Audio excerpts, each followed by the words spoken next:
All right, and we are live. Guys, welcome, welcome.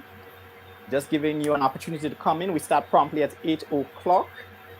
This is A Few Good Men, and we are recognizing International Men's Day.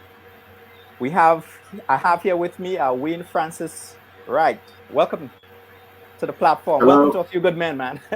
good All evening, right, and it's nice to be here wonderful, and wonderful. being one of those few good men. So All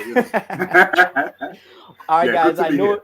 Yeah, I appreciate. No, I know that we normally would have Sam with us, but unfortunately he's unable to make tonight's show. But he sent his regards, and guys, we go promptly. We start at 8. So we have our guest in the back end. It's International Men's Day.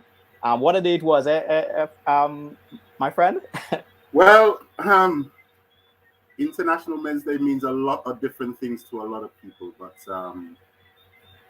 and I think we'll probably touch on it today. But there's been a lot of changes, Yep. societally, and men seem to, maybe not on a general sense, but men seem to be stepping up a bit more now than I Yeah. guess before, and hopefully we get to delve into that this evening. We've got a few good guests who would give us their opinion, so hopefully we'll get into that. We'll get deep into that. But changes are being made. Some are negative, some are positive, but Right. Yep. I think All right. we're still forging forward. We're still All right. forging forward. All right. All right, guys. It's 8 o'clock. Please hit the like button. Hit the like button. Share the channel. I know today's Friday. You could have been anywhere, but you decided to be with us tonight. We appreciate your viewers, our loyal followers. This is A Few Good Men, and we recognize International Men's Day. Hey, Sam Jib. All right. Well, I see Sam in the comment section tonight. All right, guys. Let's get going, guys. Hit the like button. This is A Few Good Men. All right. Welcome. This is A Few Good Men, where you get genuine answers from real men about real life issues. It's a show where men get to reveal their biggest pet peeves about the opposite sex, relationships, dating, while offering relationship advice from experience. But most importantly, the program also will dive deep into some serious topics pertaining to current affairs. It could be politics, it could be religion, lifestyle issues, among others. We definitely will be discussing dysfunctional behaviors between both men and women that we have normalized. Today, November 19th, is International Men's Day, where we celebrate worldwide the positive value that men bring to the world, their families, and communities. We highlight the positive role models, and we raise awareness of men's health issues, among others. This year, one of the 6 pillars of International Men's Day is to improve gender relations and to promote gender equality, not only for men, but for women as well. It is in this light that this year's theme is better relations between men and women. But while International Men's Day is a time to recognize the contributions of men in society, we cannot ignore the elephant in the room, guys, which is the prevalence of absent fathers in the home. Now, that brings me to tonight's topic. All right. And tonight's topic is, where have all the fathers gone? All right. This is what we're discussing tonight. Now, the prevalence of absent fathers in the lives of children can have a devastating effect on them and their well-being. Studies have shown that even before a child is born, their father's attitude towards the pregnancy, behaviors during the prenatal period, and relationships between their father and the mother may indirectly influence the risk for adverse birth outcomes. Now, in contrast, studies in early childhood education show that school-age children with good relationships with their fathers were less likely to experience depression, exhibit disruptive behaviors, or lie. Now, overall, they were far more likely to exhibit positive behaviors. Now, tonight on A Few Good Men, to mark International Men's Day, we will discuss the issue with a view of redefining the role of men in society. Now, I'll go right into introducing my first guest. Now, it's a pleasure for me to introduce Stephen Coach Lynn to the platform. I would give him an opportunity to really just introduce himself and to speak from his perspective as a father and as the founder of Deeds Driven Dads. So let's welcome Coach Stephen Lynn. He's currently in the Dominican Republic, but he's from the United States. Let's just welcome him to the platform. Welcome, Coach Lynn. Welcome. Thank you so much. And happy International Father's Day. And thank you so much today. I mean, happy International Men's Day. Men's And, Day. Yeah. Thank you so much for this wonderful opportunity. We're so excited and honored to be here. Oh, man, I appreciate you, man. I love your background, the African statues. Thank you. Thank you. Thank you. All right. Wade, let me just let me get into the conversation, but I first would like to bring in our second guest. But before I do, I have Willem, who is our co-host. He's in the back end, so I just want to bring him in just before I bring in Pastor Stanford Simon. All right, Willem. Hi, good night, everybody. Good night, good night. All right, Willem, this is Coach Lynn. Good evening, my friend. Good to see you. Hey, Dad, how you doing? Greetings, greetings, greetings. He's also a father, so, you know. Absolutely. Good. That's why I like him already. Yeah, definitely. All right, guys, let's get straight into, I want to introduce our next guest. He's no stranger to the Grenadian Society. It's Pastor Stanford Simon of the St. George's Baptist Church. You know, in viewing his programs, he's one of the very few pastors that actually discuss real life issues on his platform and on the pulpit. And I would really like to just introduce him to this platform where we're going to discuss, you know, flesh out a lot of the issues and a lot of the ills in society with regards to men and the things that we suffer from as well, from a systematic level. And let's welcome Pastor Stanford Simon. Welcome to the platform. Oh, thank you. And good evening to all of your guests. It's really a pleasure and a joy to be with you and to share this evening. And I'm looking forward to the discussion that we'll have. I appreciate it. All right. So, guys, I just want to take the opportunity in the comment section. Please like, share the channel. It helps it to grow. We appreciate you. Today's Friday. You could have been out hanging out, you know, but you're here viewing with us. We appreciate you and we love you. All right. So, Coach Lynn, I want to just direct. First of all, I would just like you to introduce yourself. I know one of the things that you have done, you've organized a number of programs through the Good Deeds Driven Dads program.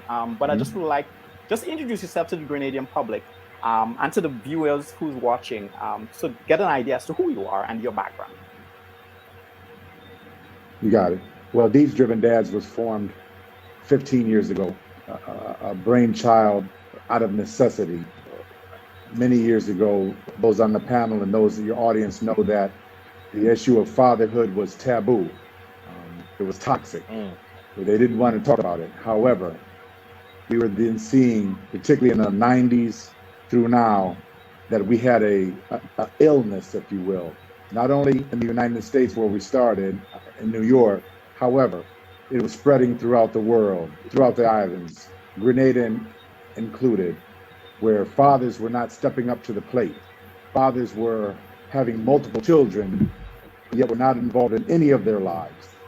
They were just planting seeds, but not tending to their garden, if you will. Those of us who are old school farmers, you understand that technology, that terminology. So we formed Deeds Driven Dads because we understood that the fathers that we were working with were lost. Many of them did not have a father to emulate. They were just winging it.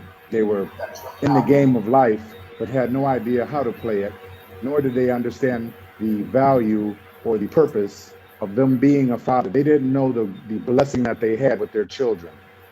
So we started Deeds Driven Dads, the advocacy, training, involvement, engagement, and it really spread throughout the world, which then culminated into the Caribbean Fatherhood Coalition, which started in 2020, really with OECS. And because of the COVID situation prior to that, but definitely COVID elevated what we developed, the Caribbean Fatherhood Coalition, which was a real culmination of groups from Grenada, Dominica, Antigua, Bahamas, you name it, because we all had one common problem, and that was fathers were not participating in their children's lives. And the community and the islands were having to pick up the pieces. Society was being affected because fathers were not being a father to their family. They were not being the provider in any way, shape, or form. They were not being the security measure. They weren't making sure that their children weren't bullied. They weren't making sure that their children were getting the best education possible, regardless of their economic status. They weren't making sure that their children eat every day. They put everything on the mother. The mother is the real leader of the family, and that's not how it's supposed to be. So that's really what the premise of these German dads and the Fatherhood Coalition is about, really getting fathers involved and training them. And our motto is simple, and we're going to talk about it today. I am Coach Lynn. I coach American football on all levels, but we do fatherhood as deeds, not words. Let me say that again so we'll be clear for your audience. Fatherhood is deeds, not words. Not words. You don't talk your way into fatherhood. You don't talk about fatherhood. You do it. So we're going to be talking about that today. I don't want to hear any excuses about why you can't take care of your family, why you can't give them some hugs and kisses, why you can't make sure that homework is done, why you can't make sure when I tell you to go to bed, I mean go to bed. I ain't say for you to stay up. So we're going to be talking about those kind of things today. It's going to be a little painful for some to hear, but I would be less than a coach if I didn't tell you the right way. Oh man, and I know you seem to be a very militant. And I know you're probably. Well, it takes discipline to be a responsible father. It's a sacrifice. It's a lifestyle. It's not something that you just come in and come out of. This is what you do. This is your focus. Nothing else. Nothing else. All right. I want to bring in Pastor Stanford Simon into the conversation here. And I'm going to ask a specific question. Now, I know that when you look at the media, it gives a perception that the number of absentee fathers, how far outnumber the amount of men who are active in their child's lives. Do you think it's as bad as the media portrays this problem to be, or is it exactly the way it's portrayed? I just would like to get your perspective on that. Good evening to your listeners and to your panel. It is worse than what the media said. It's far worse. It is not anywhere close to what they portray. If you were to take a survey, let's say of 20 families, and ask how many men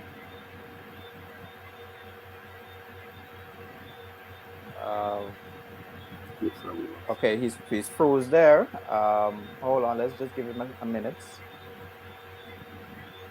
All right, we lost him for a minute there. All right, so what I'm going to do, Coach Lynn, could you take that question? He's frozen. If I could, and be honest, yes. Continue it before Pastor comes back in. I have to say, at least 7 out of 10 families, when we do the surveys, the father is not involved in the house.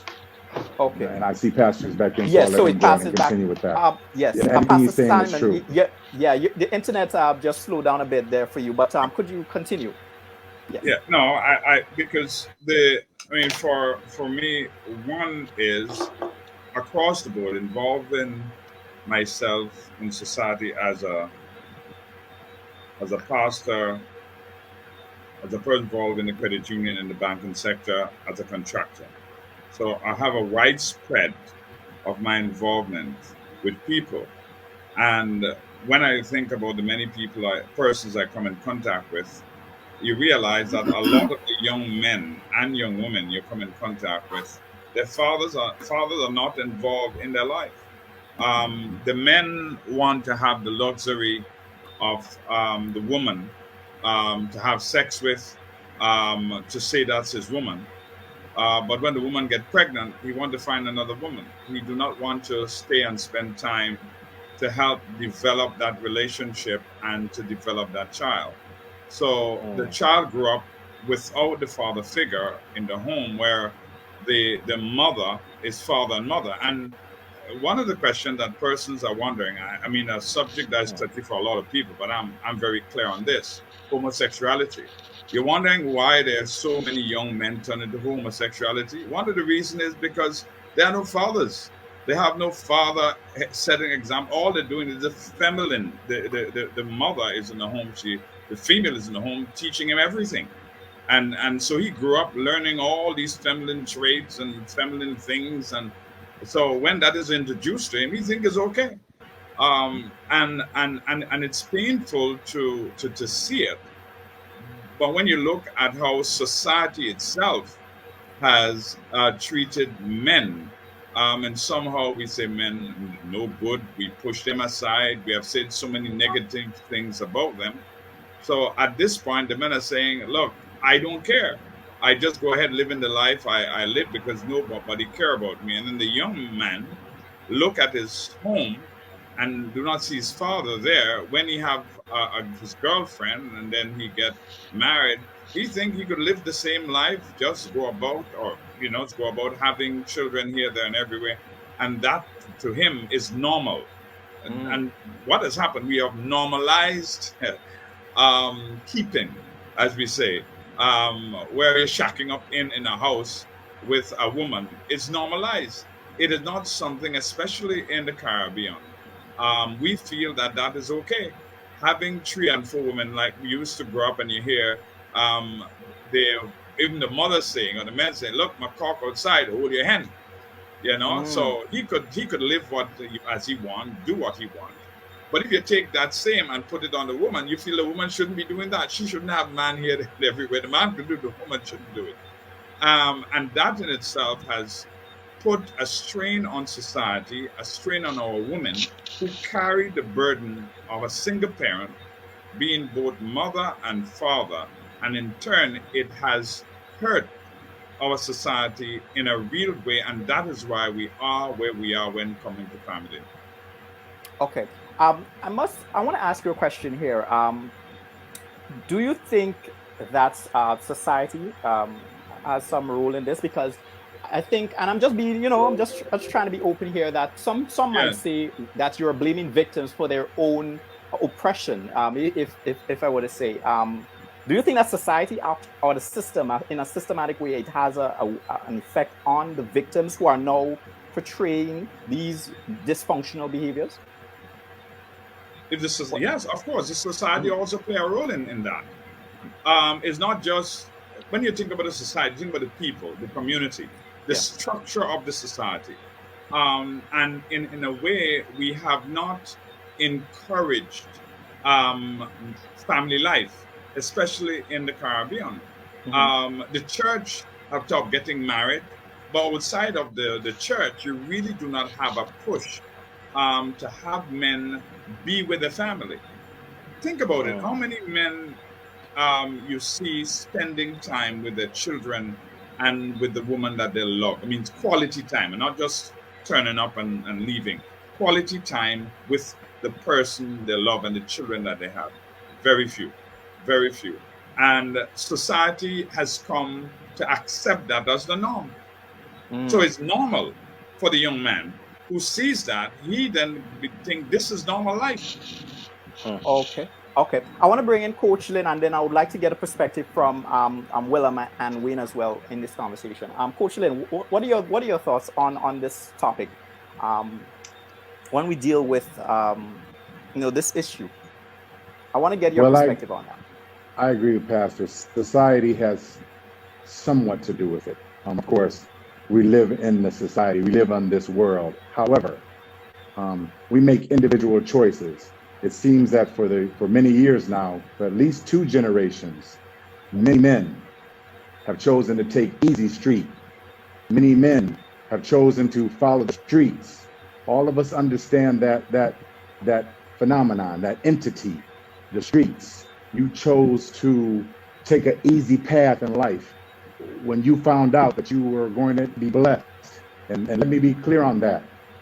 When you have children, it is a blessing. For many of our men, that is your way out. You understand? Many of you are stuck. You don't know where you're going. You don't know what you're doing. You don't know where you are.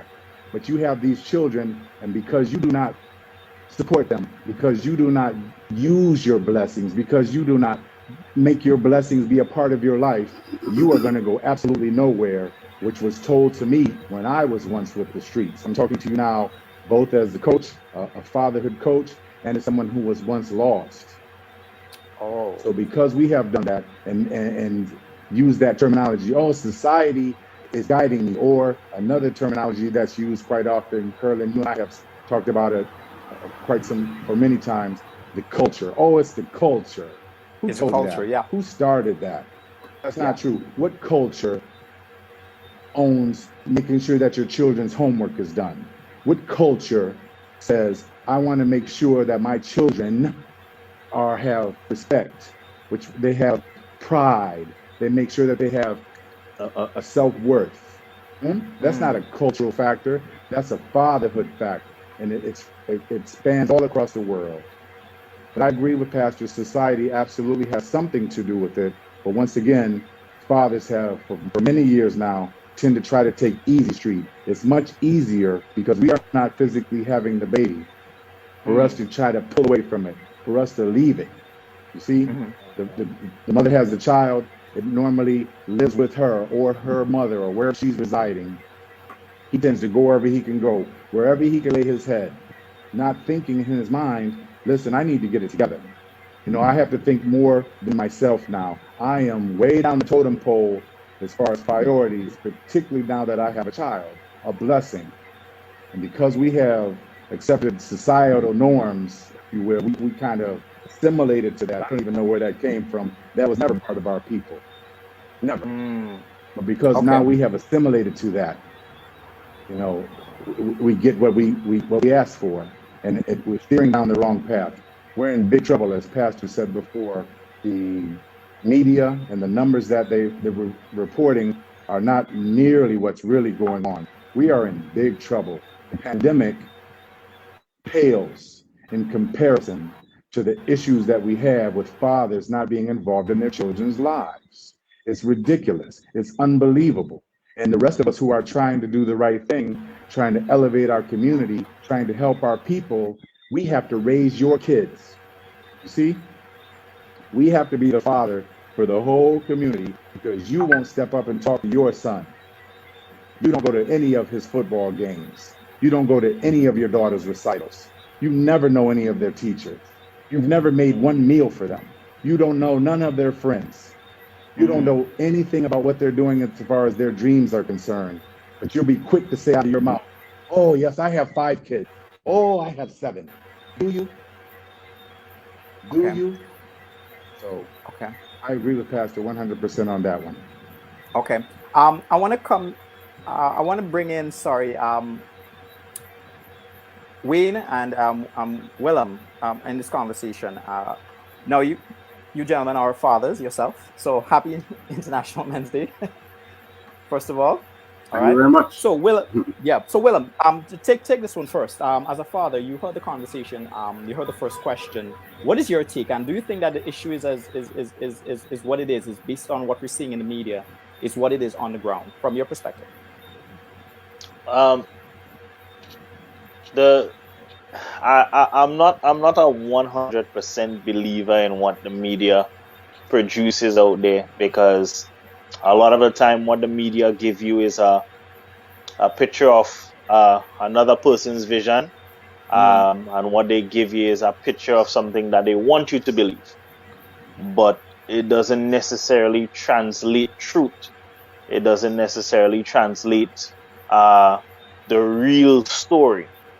Right. The media can give you a picture of apple growing blue for the first time, and really and truly the apple is still red. All they did, they put a filter on it. So what happens in the media doesn't really give you the true picture of what goes on in real life. And coming into fatherhood, for myself, it has been a journey that definitely takes you on a path that has you thinking how or what is the next step that I would take to provide for my family and especially my kids. Now, a lot of men live their lives and they don't think about these things. All they think about is, what's the next fete I could go to? What's the next party I could go to? Who's the next woman that I could pick up and have sex with, and all these different things. But their kids are still left undone. And they would spend more time taking care of women that love to do the hair and love to do the nails and all these different things, but yet for all your daughter is home and her hair isn't flat, her hair Mm-hmm. isn't Okay. braided, her hair isn't, you understand, she Mm-hmm. doesn't have the proper clothing, and families, women are there stuck with kids and they're struggling, and men are not being the providers that they should be, not only being the providers physically but mentally as well, because kids need to have a father figure close by. And let me tell you why. Mothers could only do so much, and especially when you're dealing with not just one child but multiple children involved, mothers can only do so much until the frustration and the anxiety and all these different things that comes with bringing up a child starts to take a toll on her. But Mm-hmm. you would notice that our father would open his mouth and he say, "Hey, put that down." And that child, as small as they may be, would drop what they have in their hands immediately and go on to something else. I'm not saying that they wouldn't do it again, but because the father's presence is a lot more, in sometimes stern, is a lot more, uh I'm trying to find a good The word to disciplinarian. put So there. essentially, all right. So let me just jump in here. I personally believe that we have our roles, our God-given roles. And Wayne, I would like to just get your perspective. We have our roles, and the man is should be the provider and the disciplinarian, while the mother is the nurturer and the caregiver, and both work in unison Exactly, to exactly. to right.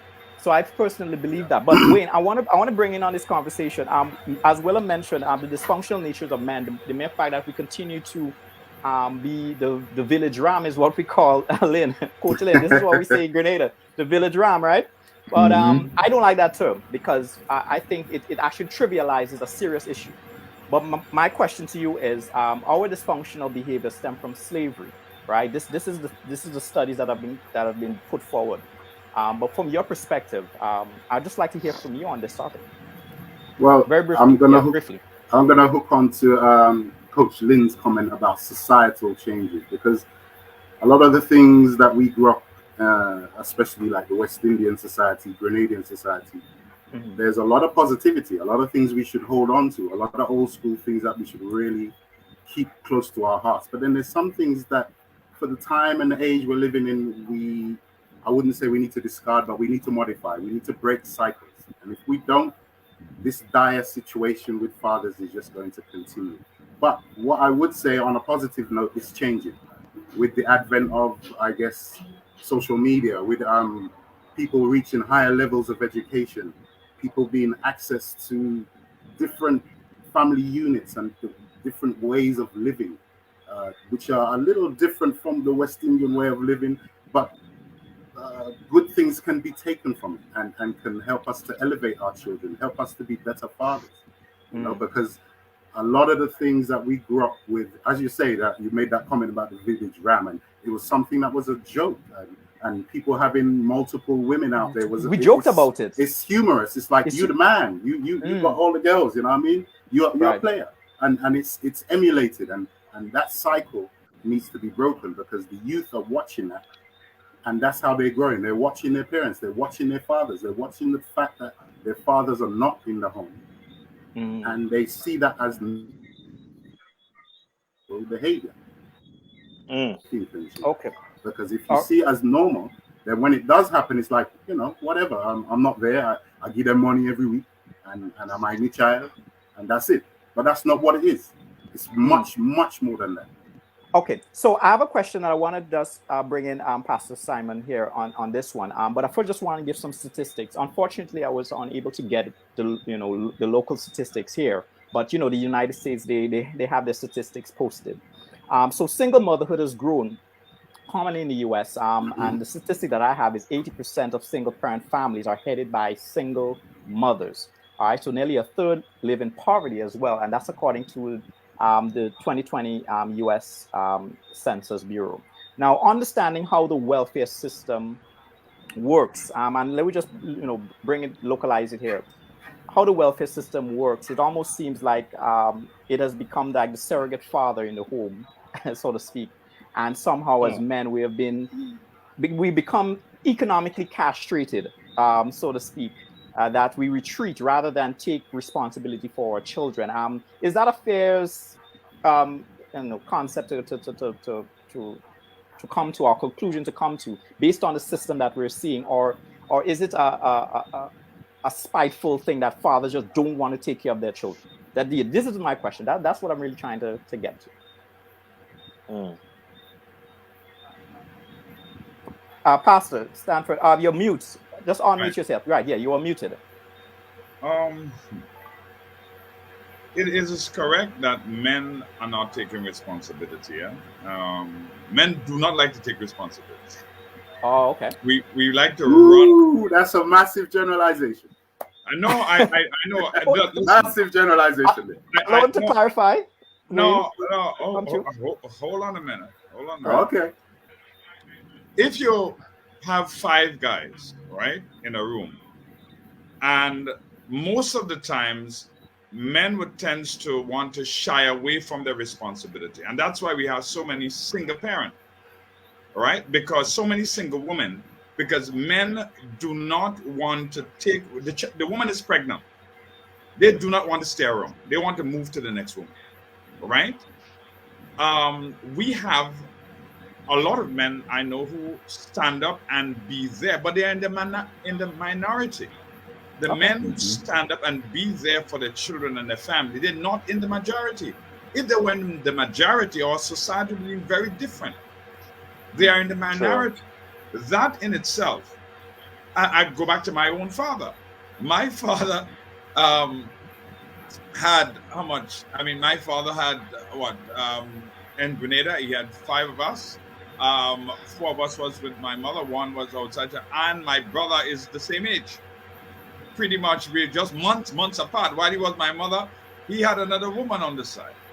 Now, so that is how we have crafted our lives after the pattern of our fathers.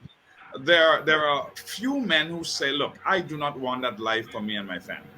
I want it different. I want to be there for my children. I want to be supportive of the woman that now going to have that child for me. I want to be a father to my child. And there are men who stand up and be there.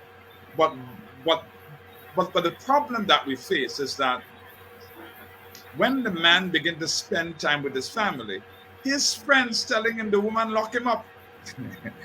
The woman keep him inside. He can't leave. Watch him. He only with the washing, or every time he with the children. Is a woman not supposed to do that? If he cooking is a problem. So he began to feel now, well, I should be here, because he's feeling like a man because his friends is telling him he's not doing the right thing. And that's the guys who are not taking no responsibility. Yeah? They are telling him, hey, you shouldn't be in the home so much. That's a woman's responsibility. And therefore, he is driven to shy away from his responsibility by his very said friends, the people who he think care about him. In truth and in fact, they don't. They don't care about their children. They don't care about their family.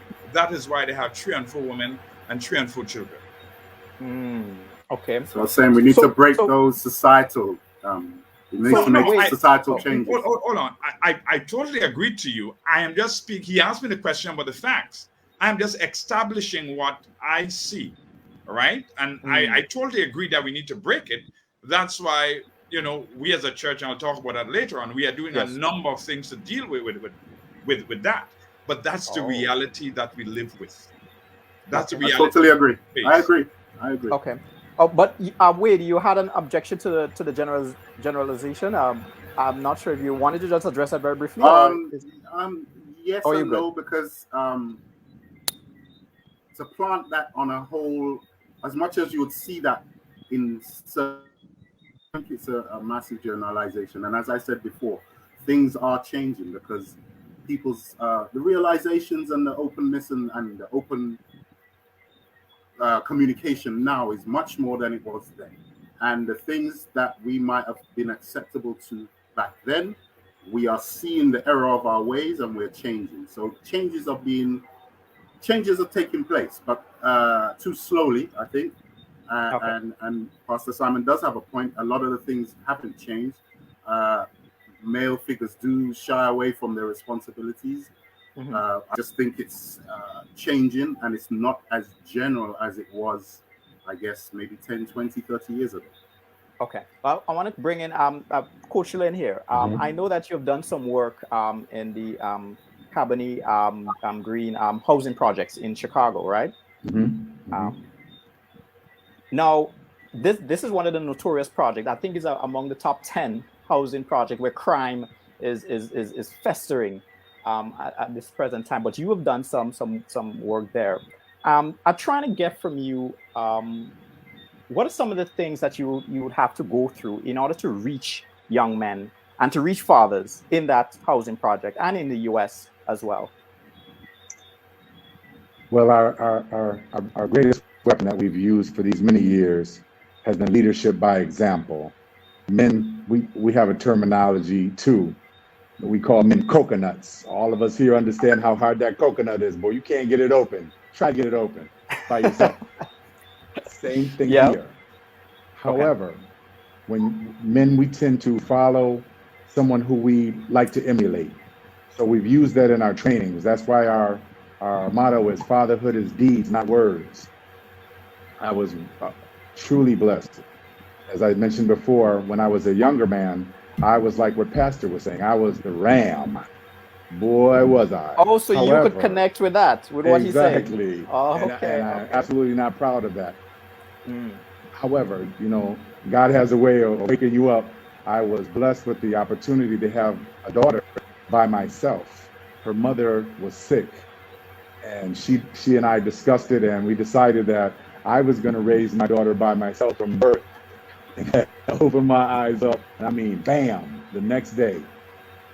So that's how the whole training program came about, as far as training fathers and the day-to-day operations of raising your children. Not only the sacrifices that you have to make and the due diligence that you need, but the joys of raising your family. Our fathers are missing out. Our fathers are hollowing themselves out.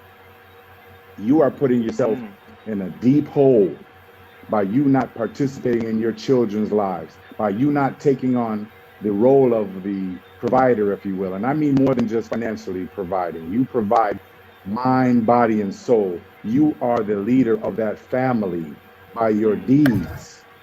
And because we do that, we don't tell you about being a father. We show you we are a father. We don't tell you this is how you need to do it. We show them and say, hey, this is what we are about to do. For instance, let me give an example, and this is for your audience. Use this one. This is one of Coach's biggest plays. Doing the laundry. Raise your hand on the chat if you do the kids' laundry on a regular basis. Huh? I see very few hands on that. But watch the power of the laundry, particularly for those fathers who you have multiple children and you might be the black sheep in almost all of their lives. Because you do their laundry, you are able to see their sizes. You see how your kids are growing. You'll be able to buy their clothes for them. You'll be able to spend time with them. Many of the mothers don't want you to have anything. And I don't want you to see them all. You cannot see them because you're going to take them over to somebody else's house. But because you're saying, listen, I'm going to do their laundry every week, you are earning your stripes. And not only that, you are gaining in your kids' minds a level of hero that while my father, he might not have a lot of money, but my father makes sure that my uniform is fresh and clean every week. When I go to school, all the other kids say, "Ooh, you look good," because my father does my laundry. He puts in the work. Puts in the work. Exactly. Okay. And along the lines of provider, that still goes with the provider, if you will. You mentioned earlier about how welfare and social services have stepped into that role. Yes, absolutely and I want to just quickly. I just want to quickly discuss the welfare system in the U.S. Because I've been told by a number of women that when you're on welfare, essentially you literally have to just abandon your relationship with your mate. That's what I've been told. I'm not sure. I don't know if it works like that, but that's what. The case. Okay, that's all right. So tell me. When you apply for welfare, they ask you at your interview, Who is the father? Where is he? Do you have his information? Because that's how child support often is generated, or child Okay. maintenance. Your child maintenance order is for the majority of us generated because the mother is now receiving social benefits. The government feels that while we give you your monthly checks, it's not right for us, nor are we going to take on that full responsibility when the father can just be free and willing. Huh? So that's how really a lot of the mothers say, I don't want to discuss the father. I don't want to give up his information because I don't want him to have anything to do with his family if he does not want to. So that's a misnomer. But really, sometimes, go ahead. I'm sorry. Wait. Can I interject? Yeah. Sometimes it's not always, that's not always the case, because a lot of the time, I don't know if it's in America, and I'm sure it is, but a lot of the time, benefit claims are done strategically, and the parents make strategic moves which will be beneficial to the family.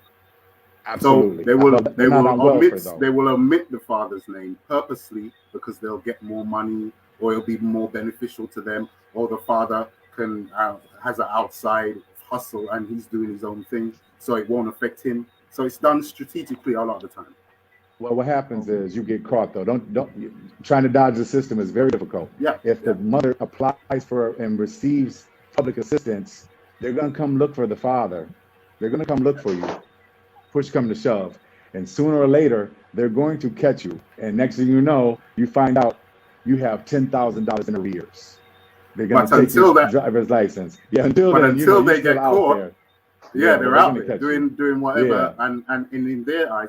And it's really a drawback to the family, but in their eyes, dangerous game. They're hustling the system, they're making a little bit more money, and it's more beneficial to their family. And that's the system that they've grown in that makes them think that way. So it's not everything we take from those systems, but there are good things that we can take from other systems of family units and stuff. But that one, no. And I guess we as West Indians can only be onlookers because we have no system like that. If we're out of a job, then, as my mother would say, you have to suck salt and burn your belly and do what you had to do. I want to child maintenance. Tell me. Child maintenance orders. I'm not sure how it is in Grenada, but in many of the other West Indian islands, child maintenance is no joke. Child maintenance it's no joke here too, but it's just that it's not firmly adhered to, and action is not taken as it's supposed to. Yeah. So a lot of the guys get away with it. So yeah, but it's to their own detriment. And I'm going to say this as I mentioned before, I had my daughter by myself. So there was many times I would have truly appreciated an extra $20 here. Kids, they need money. Kids don't live for free. They don't grow up for free. They have to eat. They have to do things. The older they get, the more they want to do things. So sometimes you just have to do sometimes you have to do what you got to do. All right. Well, you have to make sure that you provide for your children. You were the one who you were kissing and smooching. You were chasing her, texting her every 5 minutes, trying to get with her. And all of a sudden, when she has a baby, you don't want to have anything to do with her or the baby. You just want to leave it out to the wind. And it's just and not only do the children are hurt their whole life, they never let that go. But even more importantly, those fathers who think they're slick, trust me when I tell you, it's only a matter of time before you're going to need them. I've seen many, many fathers on those last few breaths. Oh, I want to see my children. Before I go, I just want to see my kids. Yeah, but you didn't want to see them for all those years. Or you've seen many times, you better be careful because you might need an operation. Anything could happen. And guess whose blood you need? Guess who has the only matching blood you got? Your children that you have denied all these years. Okay. So, it's just a dangerous game when you ignore your children. So, Coach Lynn, I'm going to bring you back on this question, but I want to bring in Pastor Stanford Simon and Willem. I would want to get your take on his response based on the question I'm about to ask him. All right, Willem, are you with me?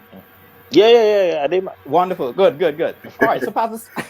So, Pastor Stanford Simon, now you've made a statement recently that alluded to the fact that young men are lazy. Now, correct me if that statement is slightly inaccurate, but and that we are not, as young people, are not taking up their responsibility as men in society. Now, some people have objected to that statement, saying that it absolves the society and its failed infrastructure from any culpability in how young men behave and how they are raised. Now, understanding that, that's my question I'm getting to here. Understanding that, do you think that your statement was fair, considering all the dynamics at play? That's my question to you.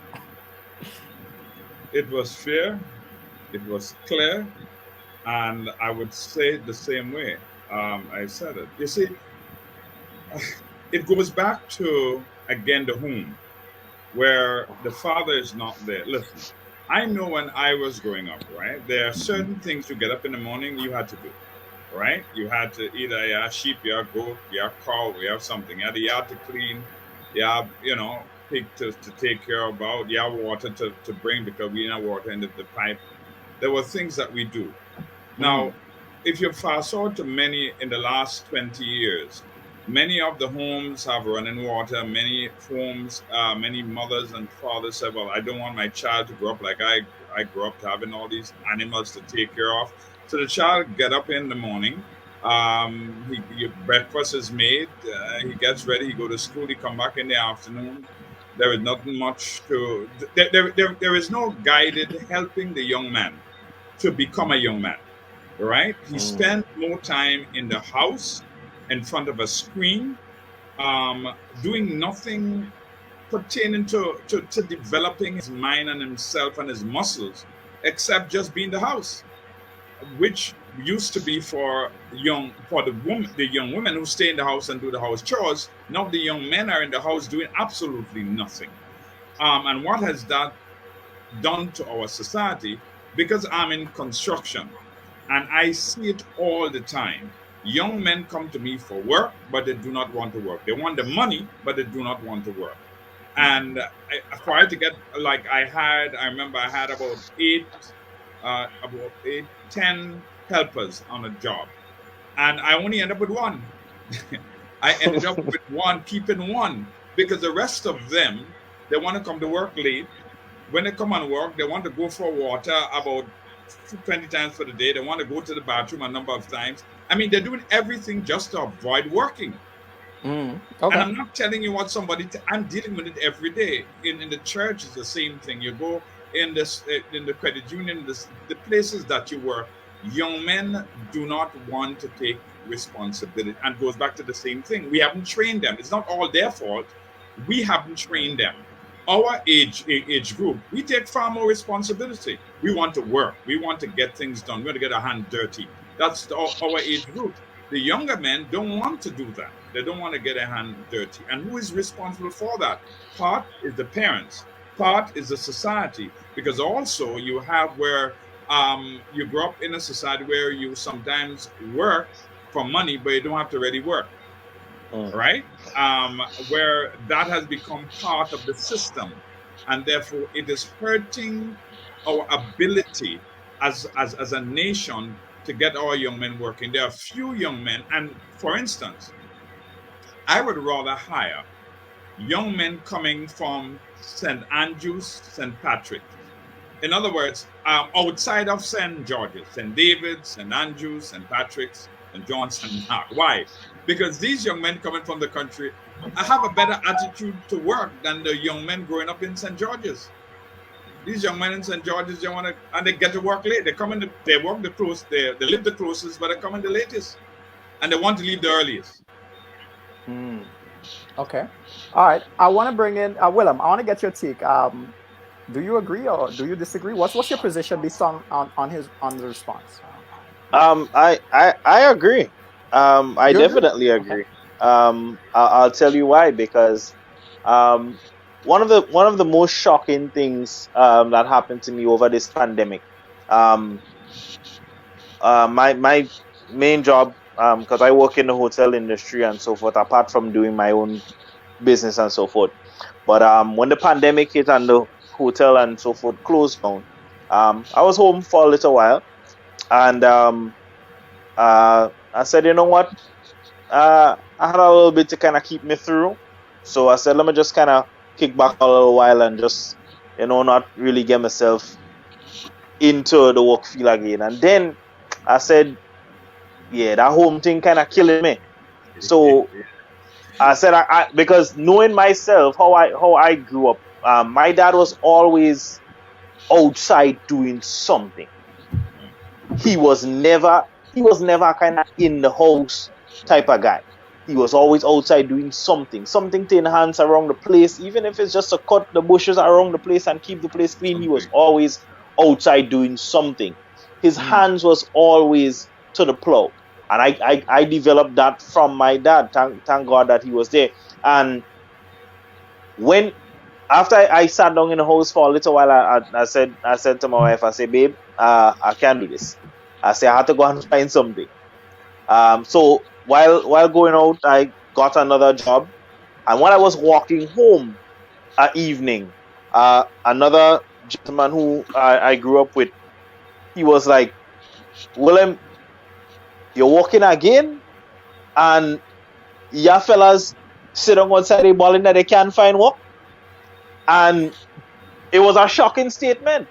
And that's why I say I agree, because there are plenty young men who are there sitting down doing absolutely nothing with their lives. Nothing whatsoever.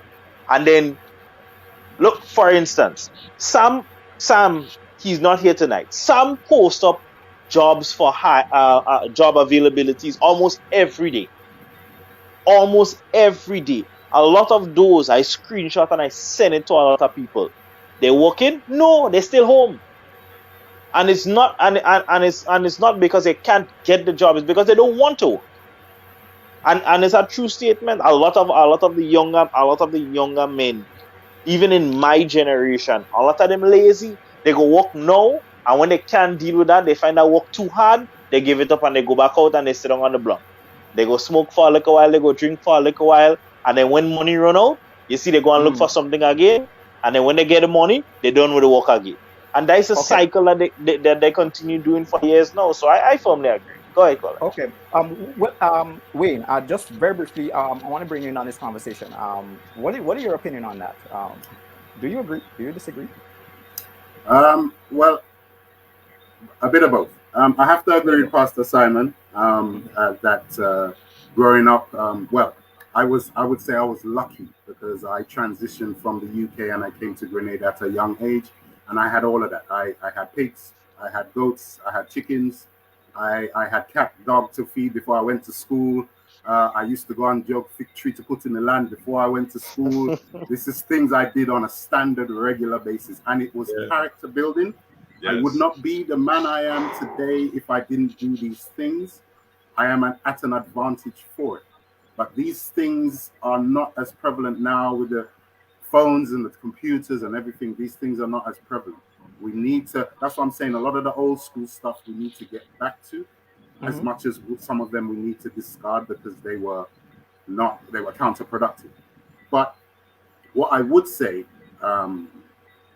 directly to Pastor Simon, just say, as much as what you were saying, and there's 100% validity in what you're saying, but I found with dealing with the youths these days, and not just here in Grenada, but generally, what you say to them is very important. It carries a lot of weight. As much as you're talking the truth, saying that a lot of them are lazy and don't want to work, which is the truth.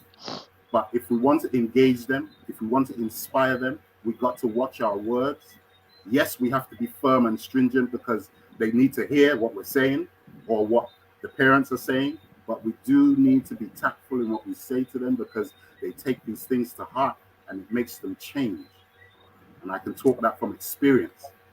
It changes when you tell a person, all right, you might not tell them every day, but when you tell a person that they're lazy, they start to internalize those things and they become that reality. And that's what we don't want. We want to keep it positive. We want to motivate. We want to inspire. We want to help them to aspire to something different. Okay. No, right. I have a question. Hold on. Hold on. Let him go. Let him go. I'll go after. Okay. All right. Well, I have a question. Growing up, for all the gentlemen who are on the platform here, growing up, if somebody told you that you were lazy, what would be your first response? And I like for us all to answer that question, and then I'm going to make my point. If somebody told you that you were lazy growing up, what would be your first response? Well, for me, I want to change it. So, I mean, you want to change that because you realize that you have a problem. You need to find something to do. Or if they ask you to do something today and you're lazy, next time they ask you, you want to do it. I mean, I remember we bringing from the garden inside of Edmond, and we used to call it Mauche, right? And we used to we used to grow a lot of garden there. And when you dig the potatoes, we have to bring it on our heads. And I remember that Uncle Joe telling me, I bring the potato, he said, Harold, that little bag, you're lazy, that little bag I put it there. Big man like you, that little bag I put it. The next time I bring it up, put it in a double bag. The double bag, okay. Of course, a bigger bag because I wanted to see I could afford to bring more potato than I bring. Despite it was heavy to bring, but I wanted to bring more. Okay. Good. All right. Good. So, but at 9 o'clock, I'm going to be taking comments, questions from the comment section. But I was just trying to get through this section very quickly. So, Willem, make your point quickly. So, yeah. All right. You wanted us to answer? Yeah. I wanted the guys to answer. Yeah. Very briefly. And yeah. Cool. I'll do it briefly, but I have to say this. Growing up, I was my family were all heavy. There was always a perception that fat people are lazy. So anybody telling me that I'm lazy will definitely get a negative response because I know I wasn't. But it was always a perception that, when you see a person who's of a certain weight, oh, they're lazy, they like to sit around and whatever. So, no. Okay. All right, Coach. I have to say it depends on the conversation. If you say it in a manner of, as Pastor was saying, you're motivated. Come on, boy, let's go. You're late. Don't be lazy. You're kind of motivating them. And it's more than just that one comment. You understand? I'm telling you that because I care for you. But if you say that because you're trying to belittle them and you're really trying to put them down, as Wayne just said, they shut down immediately. As soon as you call me that, and I feel you really trying to make me feel small, then I'm done. We don't have anything else to say after that. I don't believe anything that you say or anything that you want to say to me. So it depends on the relationship that you have with that young person. And exactly. So I'm going to make this point quickly. So exactly what you said, Coach, is based on the relationship. So if I say that a particular individual is lazy, is either one or two responses you're going to get. Most of the time as men, somebody call you lazy, you want to prove them wrong. Right. You want to prove a point. Because as men, we have this level of dominance in us. And if you try to make me feel as though I less of what I know myself to be, I am going to definitely try my best to prove you wrong.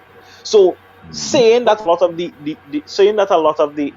generation of men are lazy, it would help to motivate them. But but not only that, on the flip side, as Wayne rightly said, based on how it's said, the platform, and how it comes across to certain individuals, it could do more harm than good. Go ahead. All right.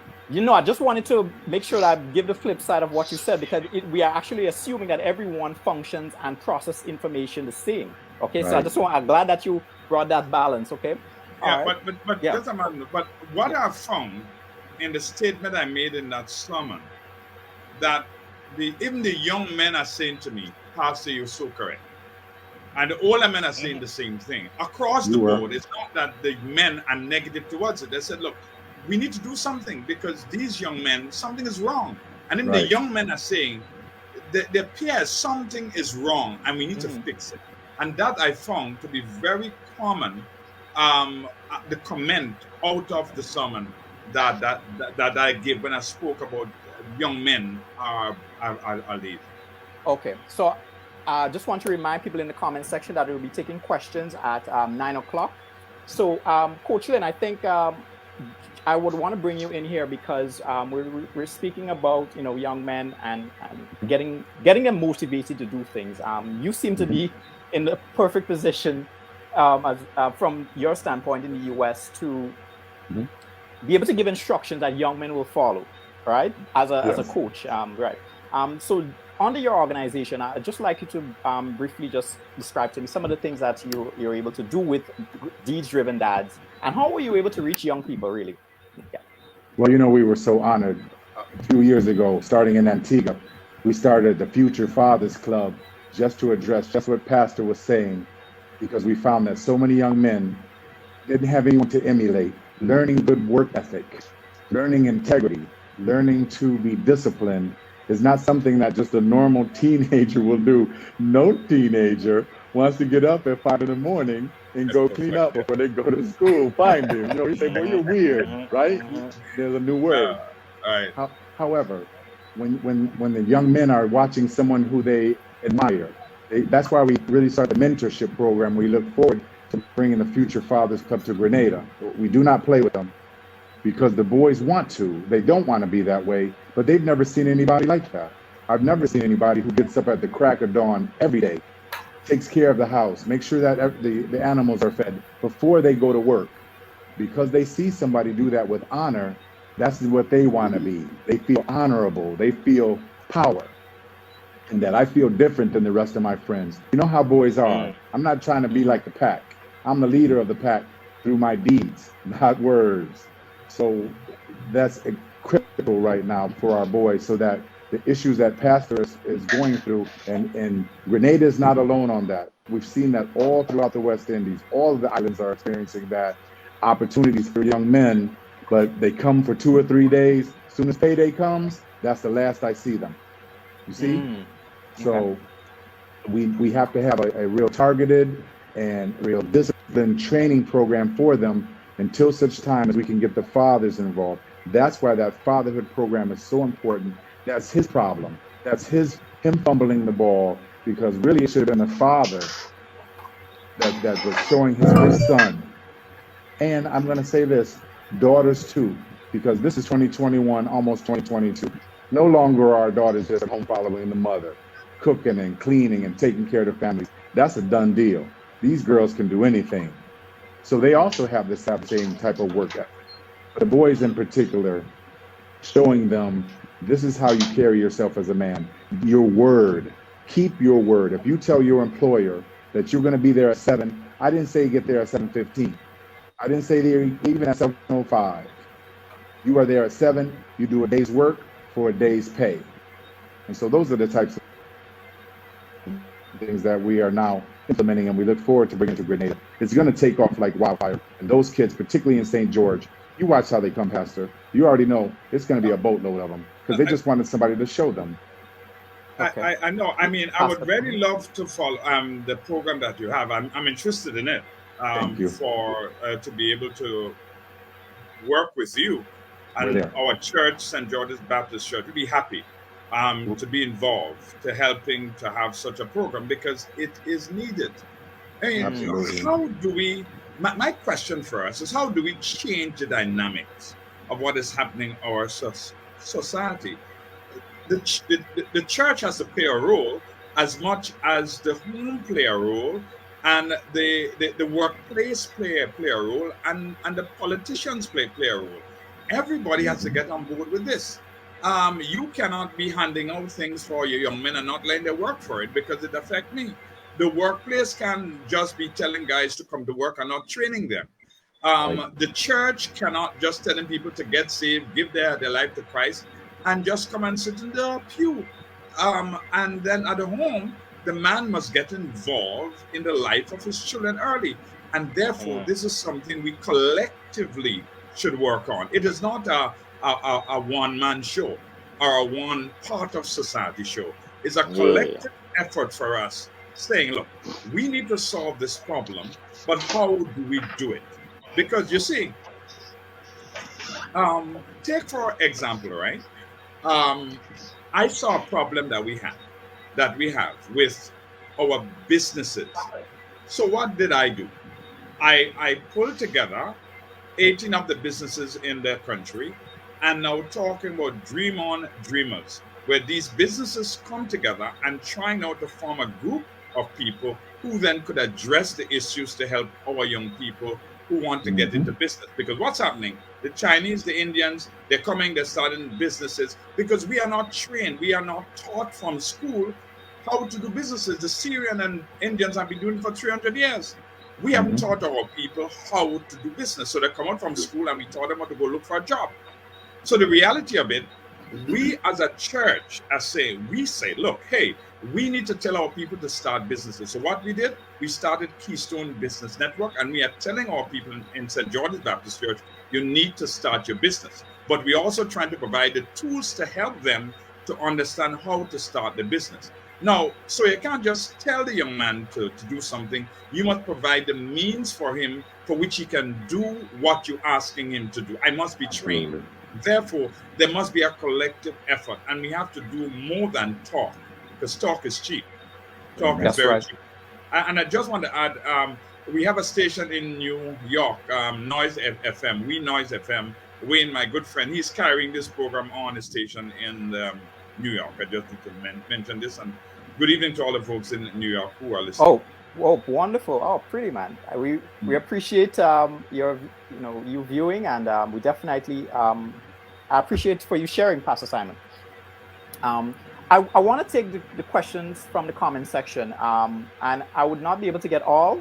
Forgive me, but I think that it's time to get some feedback from our viewers. All right, so Pastor Simon, I had one here from someone. Apparently, they were saying that, are you saying that masculinity is only about tending to animals and having dirty hands? I think you alluded to that in your statement. Right. No. Yeah. It very briefly, just answer that. Yes. No, it is not. But it is part of it. Okay. It is not, but it's part of it. Okay. Especially the dirty hand. Get up under there. Get that dirt. So that's your response, huh? And it's from Kellon Bob. Yeah, Kellon Bob. Yeah, that's his question. Okay. All right.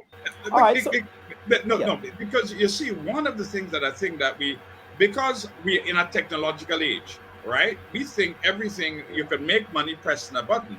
But if I look at one guy who he talked about the pandemic has helped him to get out of in front of this screen, and he went out in the farm, and he said his life is so much better. He resigned from his job because he's taking care of the animals and working on the farm and doing things was so much healthier for him than just sitting behind a screen in an office.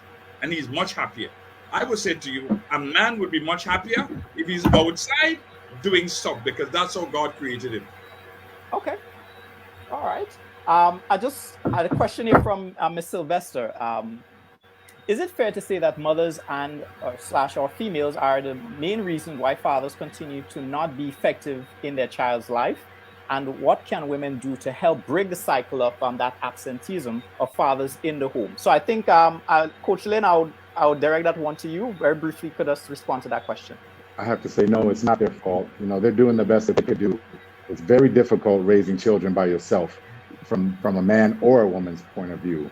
However, the women can be supportive, absolutely, have patience, as well as they need to, until such time as the father steps up to the plate. And we're gonna go full steam ahead with that to support them. They're gonna have to tighten up. They're gonna have to fill both shoes. For instance, earlier we were talking about young men, how they tend to not want to do their responsibilities. We found over these many years, oftentimes mothers tend to be very coddly. The mothers will make the breakfast for them. The mothers will clean the room. The mothers will do their laundry. Oh, that's my boy. I understand that, but it's time for you to let him go and push him out. Boy, get that room clean. And when I come home, better not be one dish in this house. You see, those types of things, teaching him the type of discipline. Unfortunately, the father is not there, but she can pick up that piece until such time as he comes back in the fold, ready to do what's necessary, not just come back and say, oh, I'm here to do my work. We're here to show deeds, not words. But it's not the women's fault, not at all. Not at all. Well, while I wait for more questions to come in, Willem, Wayne, I want to bring y'all into this conversation. So I remember we did a program a few weeks ago, and it was mentioned that women use their children as not bait. I don't want to use that word. Well, what is the perfect word?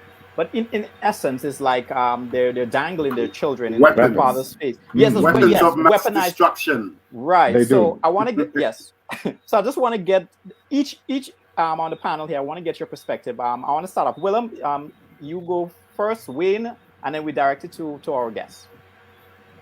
Willem, you're mute. Willem, you're mute. Mute. Yeah, Right. yeah. Good. Right. Right. Very briefly, just yes, please. Yeah. So if women use children as a means to more or less bring down the father of these children and so forth, then basically what they're doing is just digging a pit for everybody to fall in.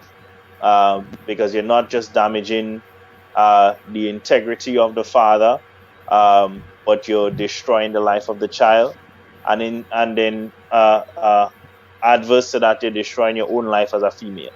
Because what's going to end up happening is that the child will end up hating the father, Right. then they'll grow older, Right. and then the child would realize what you did, and then they'll start hating you.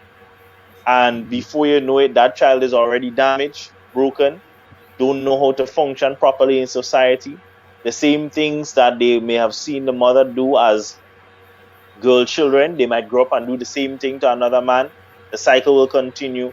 So there's definitely no good that's going to come out of a situation like that. Women, I do believe that yes, you do have it hard, especially when men neglect their responsibilities. But using children in any way or form to get back at the fathers of these children, it's definitely going to cause a worse harm to everybody involved. So I do not support it. I do not agree with it. And if my wife decides she's doing me that, well, to God be the glory, because I'm not having it. Okay. All right. Some strong words. Wayne, very briefly, please. Yeah. Sorry, I have all kind of thoughts going through my head with this one. But... No, be. Yeah, no, I am. Yeah. Okay. What I would say, broken people raise broken people. Okay. So at the end of the day, if you're going to bring that into your child's life, if you're going to deny a man who really wants to be part of his child's life, okay, don't get me wrong. We as a species have given women hell. We have given them a raw deal. Yeah. Okay, they're getting their own back at the moment, believe me. But we've given them a raw deal. But we have to think about the children. If your children is what's at heart and what's important, then you can't keep the man away from seeing and being part of his child's life. It's a balance. It can't be done. One, as my mother would say, one hand can't clap. This thing is a balance. You need the male to balance out with the female. We need the female to balance out with the male. Every male, I'm sure, can attest that being whoever's married or in a serious relationship, I know as a man, I'm a better person when I have the female on board. And I think it goes hand in hand. It's vice versa. Right. But we can't, True. because if you're broken and you're going to keep that father away, okay, some fathers are worth being kept away because they're going to bring nothing beneficial to that child's life. But I think that balance has to be struck. You don't have to like the person, because at the end of the day, that's human nature. We're going to meet people, fall in love, things don't work out, you separate, whatever. But if there's a child involved, it is to no one's benefit to keep the father away, because that balance has to be struck for that child's well-being. Okay, perfect. Pastor Simon. Listen, clearly it's not no benefit to anybody, as Willard rightly said, because you are destroying yourself and the home, the society, the community, the church. Because people come and we have to deal with them. They're broken, they're beaten, because there is no need to do that. And I deal with it all the time, where you have people using children as a weapon, and it's not helpful.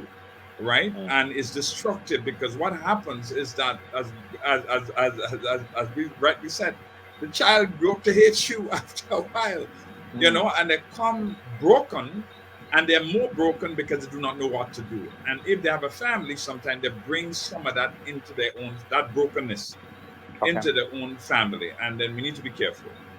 I agree. All right. So this wouldn't be a show, an interesting show, if we don't talk about solutions. And I think we need to segue into solutions now. We understand the problem. Coach Lynn, we understand the problem.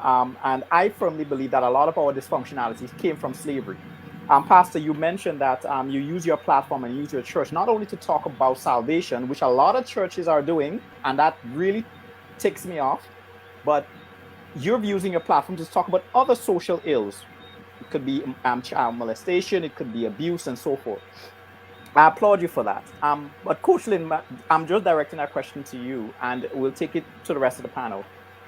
Where do we go from here? Now that we understand the problem, what are the solutions? And based on the theme for this year, repairing that relationship between man and woman, which is ultimately going to benefit the child. Where do we go from here?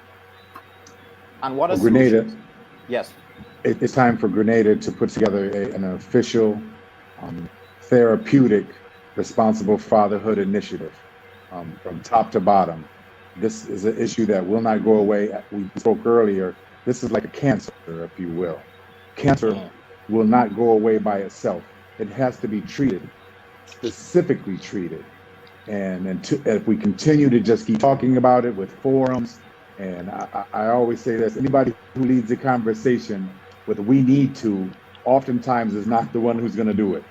It's time in 2022 that Grenada says we now are going to kick off this responsible fatherhood coalition, this responsible fatherhood movement, and we are never going to let it go, and start addressing these issues that we have through the trainings, the advocacy, the outreach, the symposiums, the forum, of an all-out blitz on fathers, because they need the help, as well as we're working with the boys so that we have a preventive message. We can nip it in bud so that we don't keep having that cycle. We do the therapeutic for the fathers who are now, and we also do the young male mentorship programs so that by the time they have children, they know how to do it the right way. They have now been trained in how to be a father. Now, we don't necessarily get into the relationships. That was a great question you said before, and that's really a touchy subject. And I always tell the fathers who come with that, you should have thought about that before you started messing around with that girl. You didn't know her. She not necessarily was ready for a family.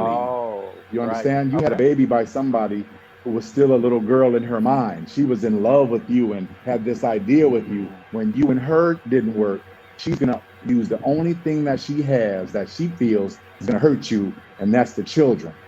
And the only way that you can get out of that, and I'm telling you from experience that it happened to me, is through deeds, not words. You cannot talk your way out of that one. You're going to have to say, listen, once again, the laundry. Remember I told you our secret web of the laundry.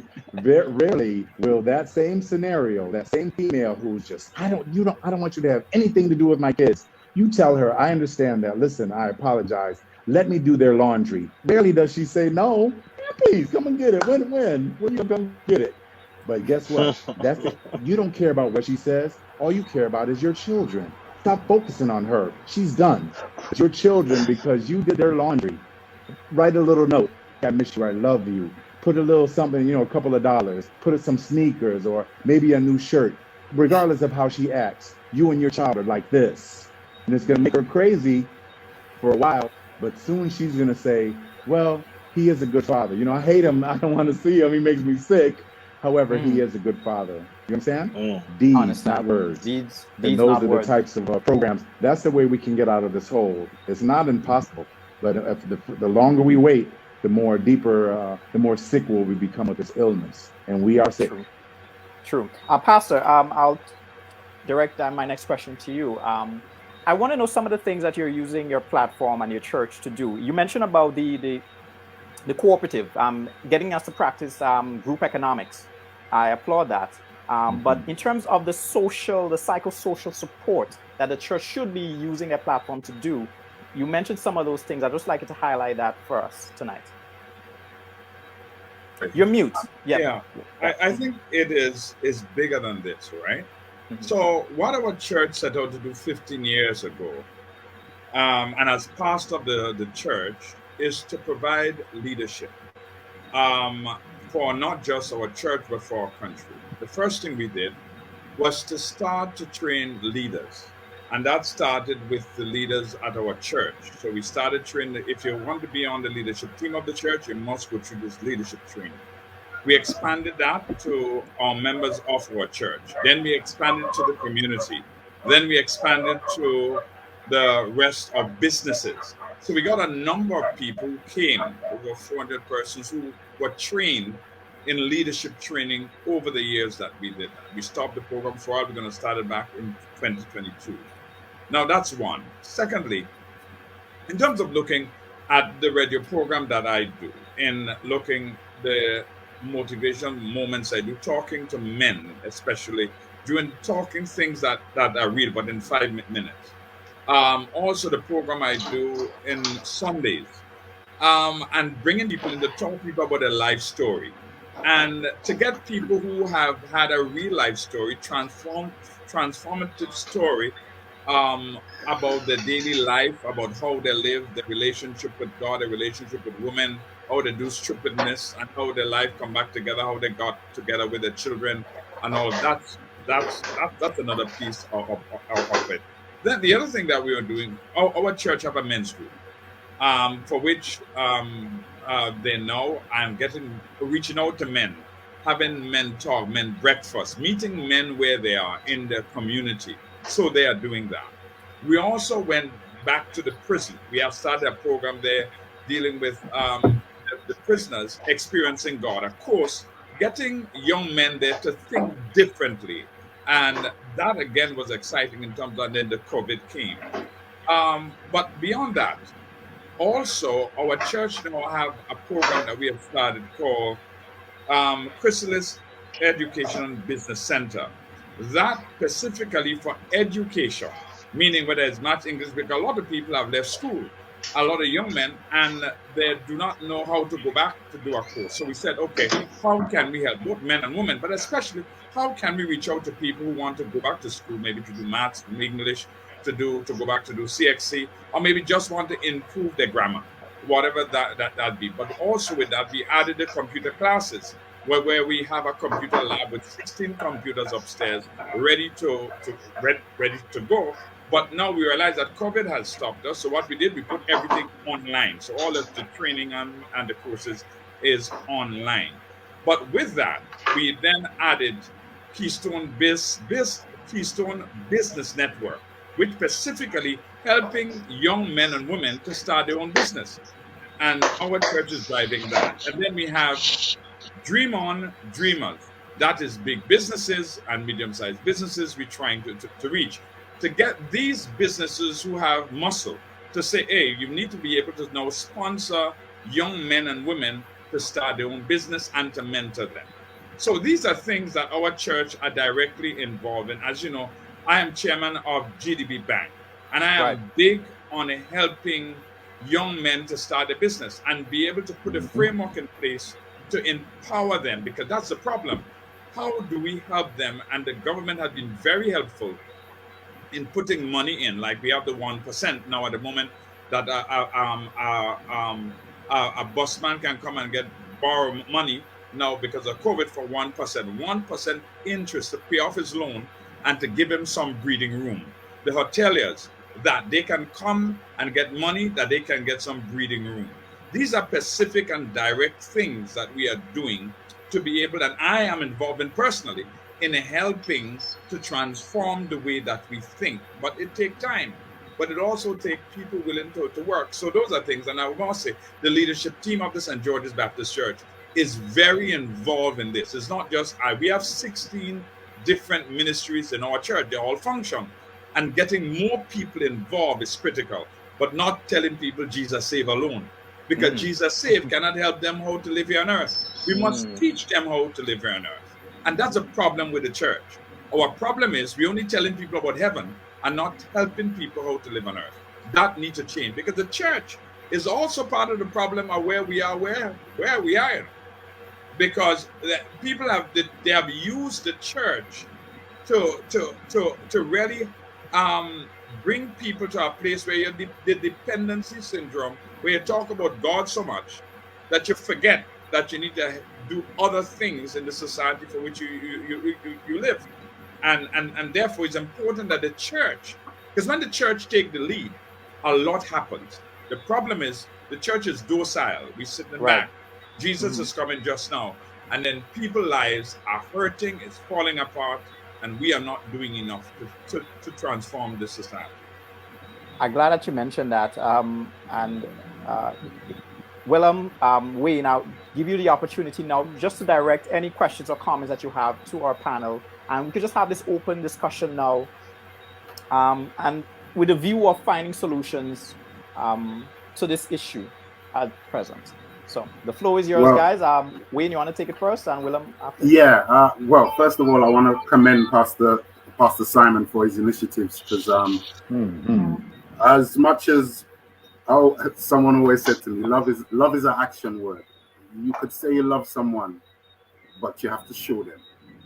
You have to show. And what I didn't get to say earlier on is that we need more mentors within the smaller and the wider community. We need more mentors. Mentors are not just people we see on TV and emulate and Obama and whatever. They're right in our community. The footballer, the nurse, the doctor.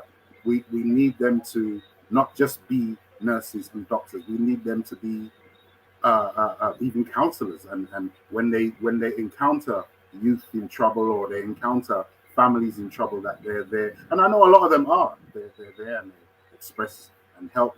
But we need more mentors in our society, especially male mentors, because what's the saying? It's kind of flippant, but monkey see, monkey do. We watch the men in our society do certain things, act certain ways, and we think that is the acceptable way for men to act and to behave and to be absent fathers. Absentee fathers is something that we can rectify, but we need to take action. I'm going to go back to if you missed the educational Few Good Men, you missed a good show. But the governor said something, Governor Antoine. We need disruptive leadership. This thing needs to be turned on its head. It needs to be overturned, redeveloped, and I'm talking about everything, because all we need to do is look outside at our youth right now, and the fathers and the men and what they're going through, and the pressures of life, and the rise of suicides. And we need more mentorship. We need more mentors.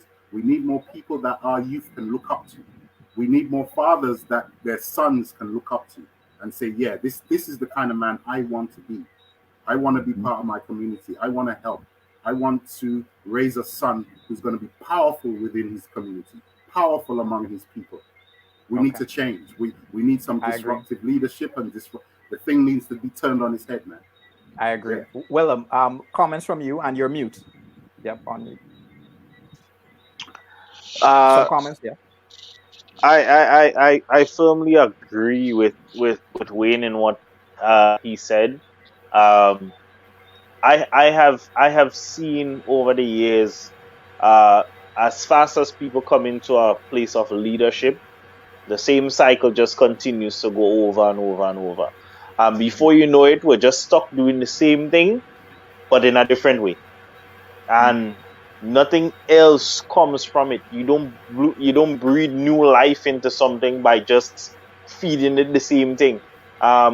If you go back to scripture, I know Pastor that this is supposed to be your part, but if you go back to scripture, there's a parable that the Bible uses, and it tells you that when a particular tree, they tried all that they could to get that tree to bear fruit.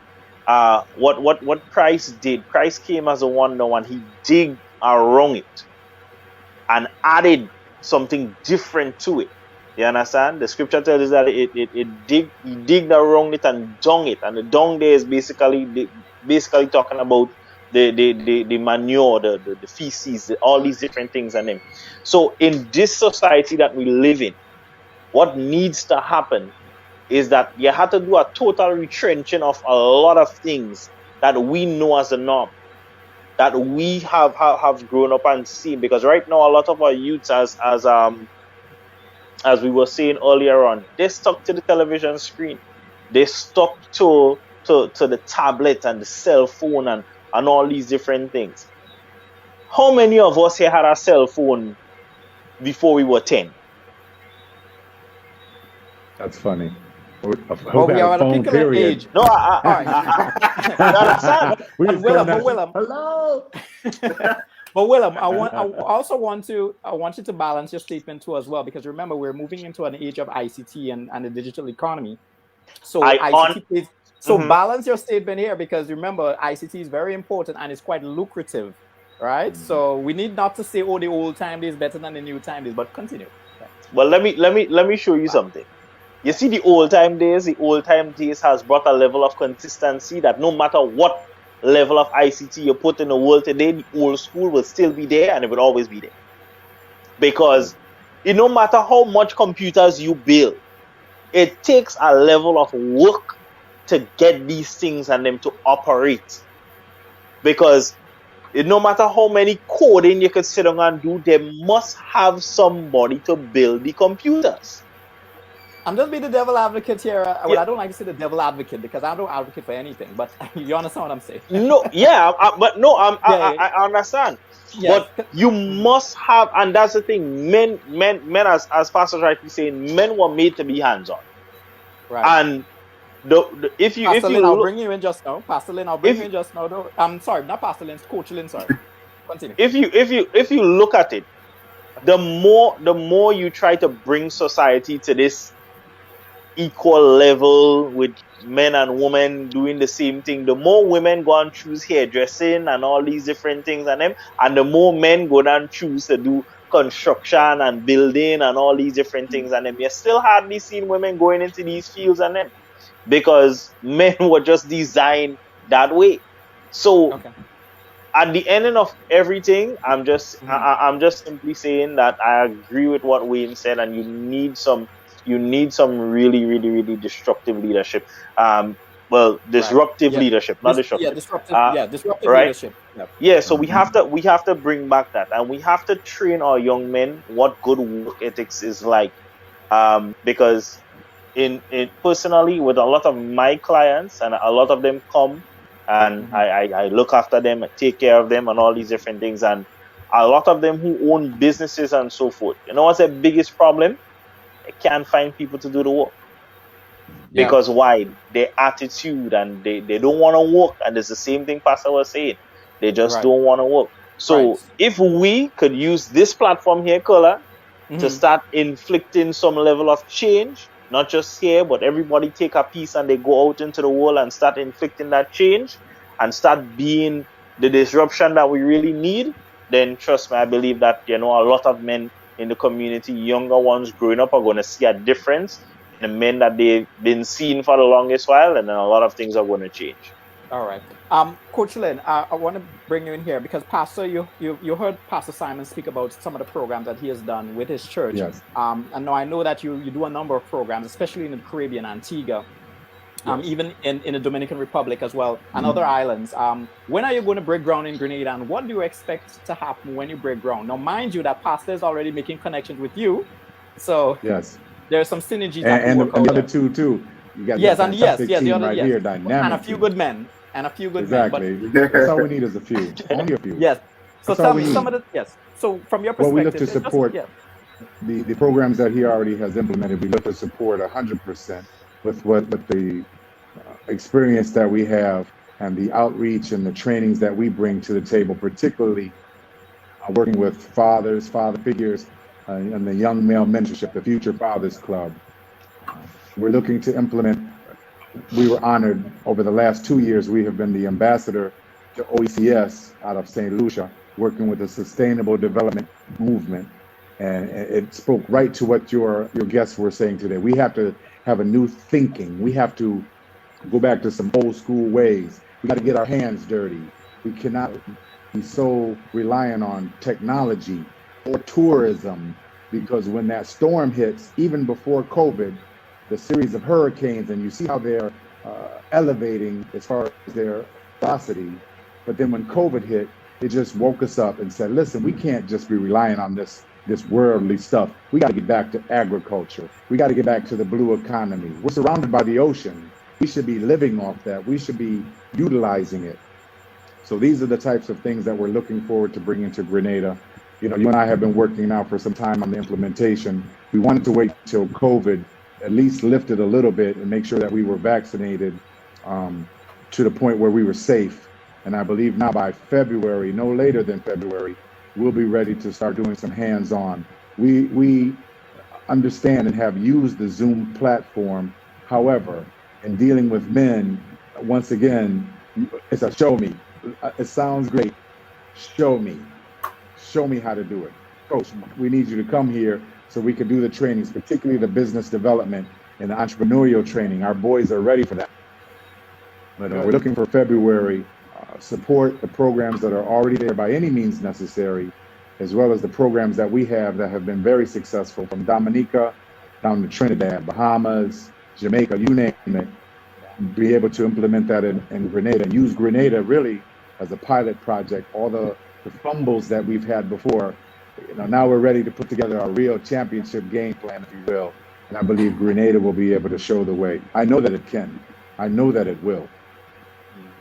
I love the fact that you use, you know, you allude to your actual coaching life and you apply it to your work. I appreciate that. Well, you know, when you get to a certain age, changing your language is a little bit too difficult. So I speak how I talk, and men tend to understand that. They understand one team, one family, one voice. Right. And that's how we go. And that's how we're going to do it. Okay. All right. So we're using this time now to just wrap up this conversation and really bring it home. The floor is open to Pastor Stanford Simon. You know, we spoke about a lot. And no one show you could flesh out the problems, the systemic issues that we face in society. I appreciate Wayne and Willem for really bringing back what Dr. Antoine mentioned about disruptive leadership and the fact that we need to change the model. We keep doing the same thing and expecting a different result. That's insanity. And we're losing our young men. As fast as we're empowering women, we are castrating men as well. And we need that balance to come back into alignment. So the floor is open, Pastor. Yes. Well, you know, I'm thankful, and Coach, I'm helpful to work with you whenever I get to Grenada to see what you are offering and what training that you all are having. I mean, our church will be happy and delighted to participate in those training. But I think more than that, there are a few things that we need to do. One, and Coach alluded to it, our country needs to focus on what it is we want to do in the next 10, 15, 20 years. One of the things is that we need to go back to agriculture. It's critical. We have the soil. We need to do that. We also need to focus on, as rightly said, look at our health.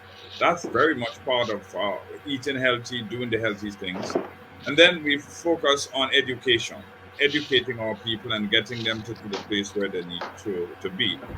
But for all of that to happen, there needs to be some collective wisdom coming together with the business community, the government, civil society, the churches, to be able to find a path.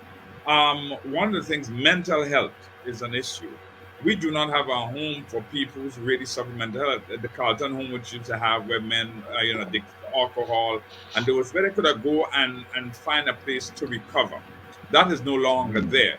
So could we find money to raise to be able to find a place with government and build a place to help men who are in trouble, that they need help? We have a place up in St. Andrews dealing with young juveniles that they go there to recover. But when they come out of there, what happens to them?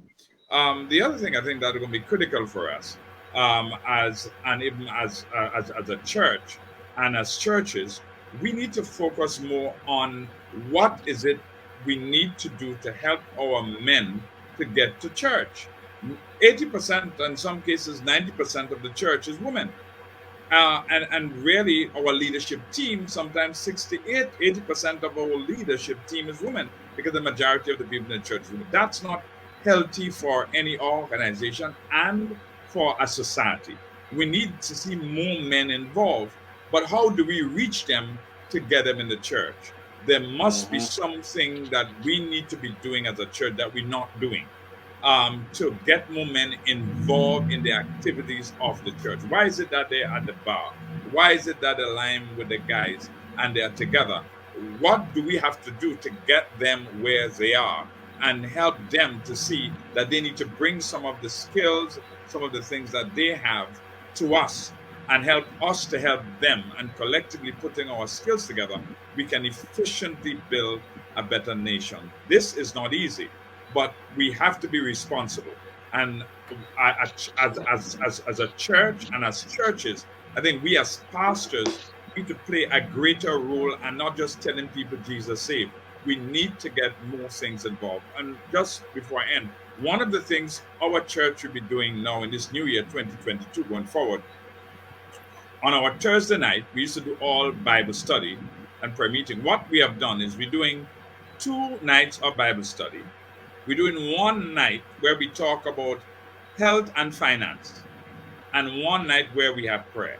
So what we're doing is, and we'll bring in business people to talk about health, about starting your business, about managing your business, about finances, how you invest, how you grow your wealth. Those are the kind of things that we would do. So the dynamics of yes, teaching God's word, but biblically applying that word by the people who are involved in it and helping us, them helping us, and we helping them to collectively build a better nation. I think that kind of model is very helpful for us to build a better nation. Yeah, perfect. And I think that I think there's a misunderstanding when people say that blessed are the poor because they're going to inherit the earth. I think that it's implying that it should stay poor until they meet heaven. I have a fundamental problem with that. But anyway, That's not the poor in spirit. I'm just saying, going to heaven quick than the poor. Yeah, well, I'm going tomorrow. So Wade, some closing comments as we wrap up and bring this home. Okay. Floor is yours. Well, I'll start. Well, it's International Men's Day, and my personal message would be for men to have a different relationship with their sons, a closer relationship with their sons. One of the questions we didn't get to deal with, a relationship between father and son, and some people see the whole loving on your son and the whole perception of, how long should you kiss your son before it becomes something that's untoward. Or we have to stop thinking in that way. Society has made us think that way. We got to love on our sons. We got to be firm with our sons, but we have to be fair with them. We have to be kind to them, because if we show them that, they'll show others that. So in turn, we can break that cycle. We've got to break the cycle, because if we don't, we're raising broken children to become broken people to break others. So we have to change it. As much as we do the collective change, and I must commend Pastor Simon and Coach Lynn on the programs that you're running, it's essential. We need more of that in Grenada. We need to change the youth perspective. If we don't, well, I think we can see what the trend is now. So that's what we have to look forward to, and worse, if we don't take action. We have to take action. Love is an action word. It doesn't have to be the way it is now. And a lot of the old school stuff, we do need to break it out and break that cycle for our sons to grow up into healthy and productive young men.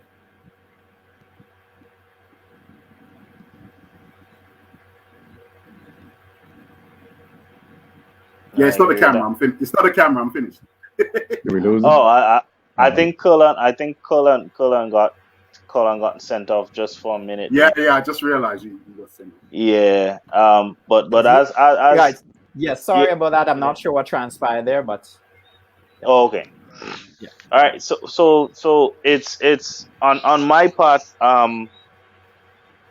This International Men's Day, I think it's personally an everyday thing, because worldwide, as much as women face increasing trials and tribulations and so forth in a lot of different areas and so forth. I think even more so because men have been basically, as Colin put it, as much as you try to uplift women and women try to uplift themselves, they on the sidelines castrate men and they're left on the sidelines trying to get their footing. But because of a lot of things and society and social media and all these different things put out towards men, you find that a lot of things that men do are frowned upon, even if it's something that they're trying to do right by others. And I trust and hope that, as Wayne said, we build the proper relationships that we ought to build. Um, if we start at home with the ones that we already have at home, then it's easier to branch out because now you have another help. But we can't be outside here trying to change the world, and we can't change the simple things that in our own house. You know, we have to start at home, and I have two boys here with me, and I trust and hope that my encouragement to them would be for them to be stronger as they grow old, so that they can teach their sons, and their sons can teach their sons as they continue to move forward. Life is getting harder, and the more that we live is the more that we would see that increasingly the world is waxing worse and worse daily. So if we start at home, then the ones that we have at home will be able to spread that message and going out. And I want to applaud Coach for the job that you're doing, because trust me, by deeds, a lot of men, younger men, are definitely going to see the things that they should pattern themselves after. A lot of us as men, we learn by the things that we see. We learn by the things that is done in front of us, and we learn to emulate those things after what we see. So the deeds that you guys are putting forward, I trust and hope that it doesn't fall on deaf ears, that it continues to grow from strength to strength. Pass, I want to say to you guys, just continue doing a good job. I love the fact that the ministries continue to increase, and the things that you guys are putting together in the church would definitely benefit persons, not just spiritually, but also physically. And to you, Colin, you keep doing a great job, my friend, because trust me, a lot of young men are going to be met by this platform, and a lot of good things are going to come out from it. So to everyone who has been here tonight, I applaud you guys, and just keep the strength, keep the faith, and keep pressing on, because with a little bit, a few good men could make a great settlement. All right, so Change the world. thank you guys. A whole lot of men. 12 That's did it. it That's before. it. Coach Lynn, so the final, the final word will be mine, but anyway. I'll be brief and to echo, and, Yeah. and I agree. The panelists today was fantastic. I applaud all of you. I just want to encourage the fathers, and for those on the line and those who are going to see this, it's never too late for you to reach out to your family, for you to embrace the blessings that you've been given. You've been given a way out of the hole that you may be in now. You just didn't know it. And I'm going to give them coaches keys to success. First of all, faith. You have to believe in yourself. You have to get rid of all the dark clouds and the negativity in your mind of the mistakes you've made are your path forward. They are not. Faith, believe, patience. Understand that you changing the world, you changing your family, you changing the environment around you will not happen overnight, but it will happen.